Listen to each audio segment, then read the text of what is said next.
No, I'm fed up. I watched what happened to me and my company. I've watched what's happened. I've talked to business people over the years, what's happened to them when you have political persecution. And now what I've watched what President Trump has done with all these cases. This is just simply, they don't want this guy on the ballot. They can go after any one of us if they want to, and you do not have the resources to do it. They can go after the former president, they can go after you. So that is Senator Rick Scott, and he eventually got around to talking about the persecution that he believes is happening to Donald Trump. But you notice that he stops for a second to talk about his own personal experience with persecution. Apparently, in his past, he suffered the same sort of lawfare that poor Donnie Trump is experiencing. And we looked into it and discovered, oh my God, this guy actually has a pretty sordid past, Rick Scott. Did you know that he oversaw the largest Medicare fraud in America's history? Well, if you've been watching TYT for a while, you probably do, because Cenk loves to talk about it, and we're going to. Because Rick Scott broke one of, I guess the only real rules of politics is don't talk about the crimes you've committed. Don't remind people of your scandal. If you committed Medicare fraud, then just hide that in your past, don't talk about it. If you shot a dog in the head, don't talk about it, you big weirdos. But anyway, I guess something's in the water these days. Maybe it's the fluoride, it's probably that. But anyway, I wanna remind everyone of what actually happened, because he helped to launch this company, HCA Healthcare. Back in 1987, he actually led it until 1997, okay? And it was in that year that, thanks to a whistleblower, the feds actually began investigating the company, okay? And Columbia, then known as Columbia HCA, it's now HCA Healthcare, billed Medicare, Medicaid, the Defense Department's TRICARE health system program, and the Federal Employees Health Benefits Program for lab tests that were not medically necessary or not ordered by physicians. The company attached false diagnosis codes to patient records in order to increase reimbursement to the hospitals.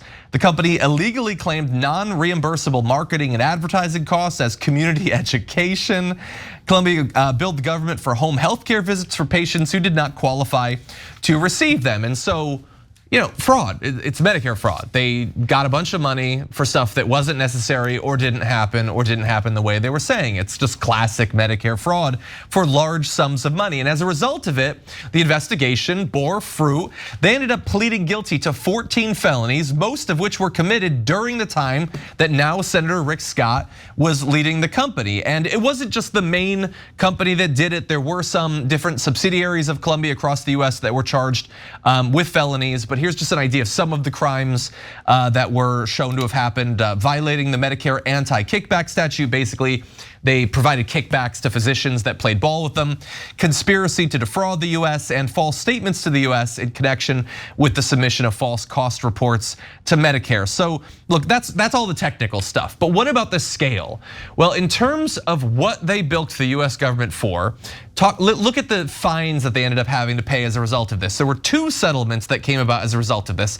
Rick Scott himself, on his old Rick Scott for Governor website, actually had to admit to this. There was an $840 million settlement in December 2000. In 2003, there was another $881 million settlement, meaning that the fines and restitution totaled more than $1.7 billion. A huge sum in terms of the fraud that they committed. It's not, by the way, the only big number when it comes to the story. Here's one more for you. Despite all of that, Rick Scott, who whistleblowers alleged had to know about all of what was happening with the 2 sets of books that the company was maintaining, ended up leaving the company with a $5.1 million severance package, $300 million in stock, and a $950,000 per year consulting contract for 5 years. I guess they were very worried once he left that they wouldn't have the on-site expertise when it came to perpetuating Medicare fraud. They wanted to make sure that they had him on retainer. Yeah. So I know this is one of your favorite stories. It's crazy that he's reminding everyone of it. Pausing here to deliver some honest truth as we do in our news coverage as well. TYT is facing challenges, guys, as the entire industry is. You know who could make the difference? You. If you hit the join button below, it's gonna make all the difference and keep us in business. We appreciate you, thank you. Yeah, it is, and I put it in my book, Justice is Coming. You can get an autographed copy at shoptyt.com. Did I say that out loud? Okay, so, and the reason I put it in the book is because It's amazing how bad Democrats are at politics. Now, wait a minute, we're talking about Republicans and now they're weirdly admitting to crimes and shooting puppies and stuff. So the Republicans look pretty bad at politics. The Democrats have lost to Rick Scott countless times. He won the governorship twice in Florida. He won the Senate seat when he is literally one of the biggest crooks in American history. That Medicare fraud, largest Medicare fraud in US history, the $1.7 billion fine, they probably stole more than that. That was just the fine that they had to pay back to the government, okay? But take the 1.7 billion number. That's stealing from little old grandmas. This guy, they're like, oh, he is a sophisticated businessman. No, he's not. He's just a very ordinary crook. So he found a way to do fraud. And guess what? Because the government is so intensely corrupt, filled to the rim with everyone who supports corporate misdeeds, he got away with it. You know what happened in this case? They said that the company was guilty, but that no human being at the company did it. Who did it? Who's the ghost in the machine?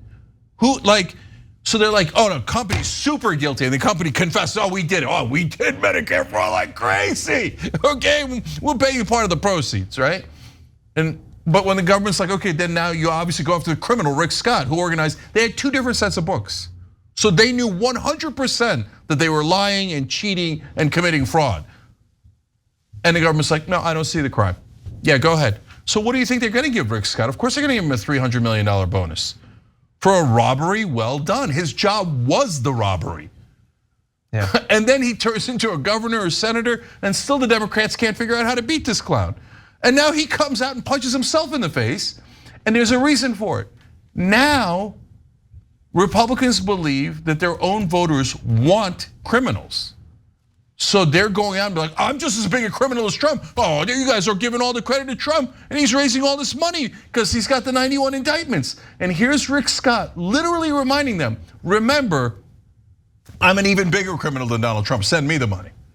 I did my crime a while back, but trust me, I haven't stopped, okay? Now I'm bilking you in other ways by being a US senator. But I got $300 million for the robbery I did. Now wait, he's kind of denying it here. So, I mean, back then he was adamant that he didn't do this, even though his company literally admitted it and confessed, right? Oh, right, let me read you one last quote here. Back then, he wrote, he said, I've made mistakes in my life, And mistakes were certainly made at Columbia HCA, mistakes. They had two different sets of books. I was the CEO of the company, and as CEO, I accept responsibility for what happened on my watch. Do you? I learned very hard lessons from what happened, and those lessons have helped me become a better businessman and leader. Lessons I will bring to the governorship with your support and vote. But really fast, you notice what he says there? He accepts responsibility for what happened, not for what was done.